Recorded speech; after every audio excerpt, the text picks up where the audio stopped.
नमस्कार, मी पूजा देशमुख, लातूर. नवीन एका ब्लॉगमध्ये आपल्या सगळ्यांचं हार्दिक स्वागत.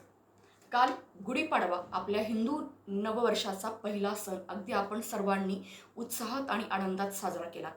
हे वर्ष तुम्हाला उत्तम आरोग्य, समृद्धी, कीर्ती, यश तुमच्या आयुष्यामध्ये येऊ हीच ईश्वरचरणी प्रार्थना.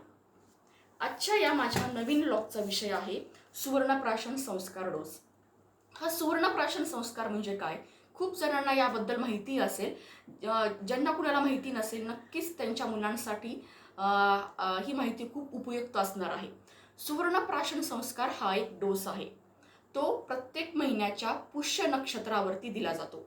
आता पुष्य नक्षत्रावरतीच का दिला जातो याची माहिती मी तुम्हाला पुढे सांगणारच आहे.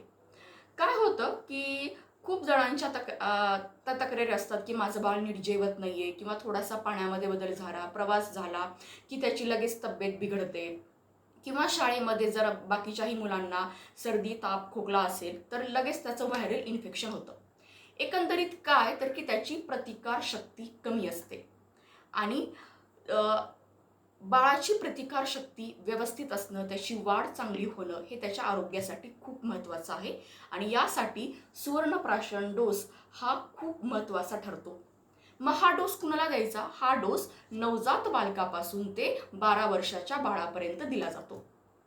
तुमच्या जवळच्याच किंवा तुम्ही चाइल्ड हॉस्पिटलमध्ये सुद्धा तुम्ही विचारू शकतात. खूप साऱ्या चाइल्ड हॉस्पिटलमध्ये पण हा डोस असतो आणि आयुर्वेदिक हॉस्पिटलमध्ये पण हा डोस असतो. मी माझ्या मुलांना हा डोस श्रीराम आयुर्वेदिक हॉस्पिटल आहे, वैद्य दत्तात्रय रामचंद्र दगडगावे हे वैद्य आहेत. त्यांचं आयुर्वेद व पंचकर्म तज्ज्ञ हे त्यांचं आयुर्वेद हॉस्पिटल आहे. त्यांना राज्यस्तरीय स्वर्गीय डॉक्टर त्र्यंबक गोगाटे आणि पंचकर्म भीषक पुरस्कार पण प्राप्त झालेला आहे. तर जे लातूरमध्ये राहतात त्यांनी श्रीराम आयुर्वेदिक पंचकर्म चिकित्सालय, हॉटेल विश्वमित्राजवळ, औसा रोड, लातूर या ठिकाणी तो डोस उपलब्ध आहे. मात्र याचे फायदे काय आहेत तर तुम्हाला मी याचे फायदे सांगते.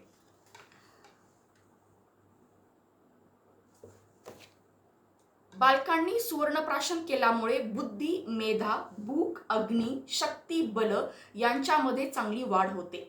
तसेच त्यांचे आयुष्य मंगलमय, पुण्यवान होते.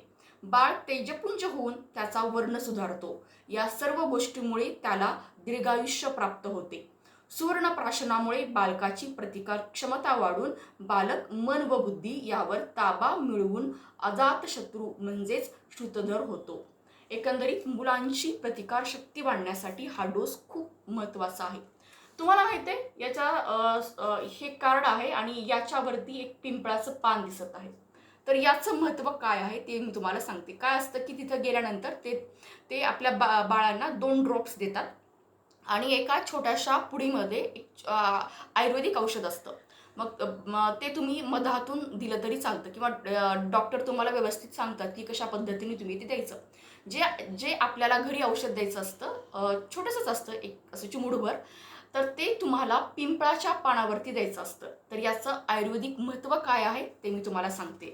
हे पिंपळाचं महत्त्व काय आहे ते मी तुम्हाला सांगते. पिंपळ वृक्षास बोधिवृक्ष असे म्हणतात.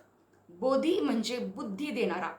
भगवान बुद्धांना पिंपळाखालीच दिव्य ज्ञान प्राप्त झाले होते. पिंपळ वृक्ष हा प्रभावाने बौद्धिक क्षमता वाढवतो. म्हणूनच कदाचित प्रत्येक गावात पिंपळाच्या झाडाखालीच चावडी किंवा पार असतो. पिंपळाच्या पानावर गरम भात, तूप व औषध कालून खाल्ल्याने बुद्धीचा विकास होतो. जी मुले उशिरा, बोबडे, चाचरत बोलतात तसेच त्यांची बौद्धिक पातळी कमी असते अशा मुलांना यामुळे खूप फायदा होतो असा अनेक ठिकाणी उल्लेख आला आहे. पुष्य नक्षत्रास वनस्पतींची शक्ती अनेक पटींनी वाढलेली असते. त्यात पिंपळास तर आध्यात्मिक स्थान असल्याने पिंपळ पानावरील अन्न हे अमृता समान होते. हे महत्त्व आहे ते औषध पिंपळाच्या पानावरती का दिलं जातं. तुम्ही सुद्धा येणाऱ्या पुष्य नक्षत्रापासून किंवा या महिन्यापासून तुम्ही गुगलवरती सर्च करा की जवळपास तुमच्या एरियामधले आयुर्वेदिक हॉस्पिटल किंवा ज्या ठिकाणी सुवर्णप्राशन डोस दिला जातो तिथं तुम्ही जा, व्हिजिट करा. याचा नक्कीच तुम्हाला फायदा होईल.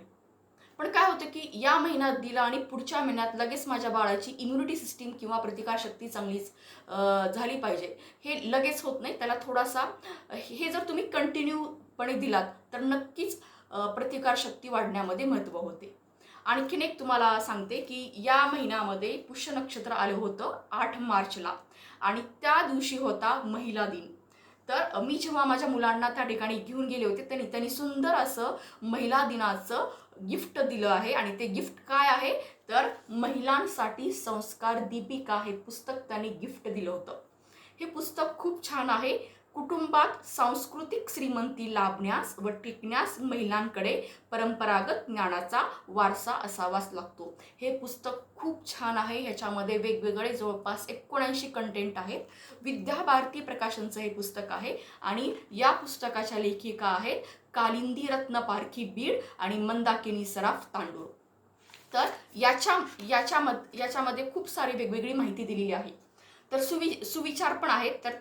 तर ब्लॉगचा शेवट करत असताना मी एक सुविचार तुमच्याशी शेअर करते आणि मग ब्लॉगचा शेवट करते.